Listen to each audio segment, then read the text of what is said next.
देना सलामी उस तिरंगे को जिससे तेरी शान है।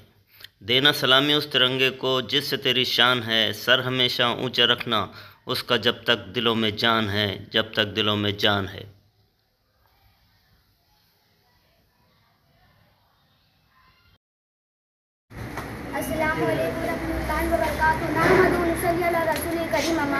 मोहतरम आज़ाद और तमाम असातिज़ा कराम और मेरी प्यारी बहनों, आज 15 अगस्त से आज ही की तारीख में हमारा प्यारा मुल्क हिंदुस्तान अंग्रेज़ों की गुलामी से आज़ाद हुआ। इसी के मुनासिब से आज हम सब लोग यहाँ इकट्ठे होकर आज़ादी का जश्न मना रहे हैं। मोहतरम सामाईन, आज यौम आज़ादी हिंदुस्तान का कौमी त्यौहार हर साल 15 अगस्त को मनाया जाता है। ये इसलिए मनाया जाता है क्योंकि इस दिन हिंदुस्तान को अंग्रेज़ों की गुलामी से आज़ादी मिली थी। हिंदुस्तान 15 अगस्त 1947 ईस्वी को आज़ाद मुल्क बनाया है। इसे कौमी तहजीब भी कराया गया। हर साल इस दिन कौमी परचम भी लहराया जाता है। हिंदुस्तानी परचम को सभी लोगों की तरफ से सलामी मिलती है। इस दिन हिंदुस्तानी कौमी तराना भी गाया जाता है। मोहतरम सामाईन, एक दिन ऐसा आया कि हम हिंदुस्तानियों की जीत हुई और अंग्रेज़ों को इस मुल्क से भगाने पर मजबूर कर दिया।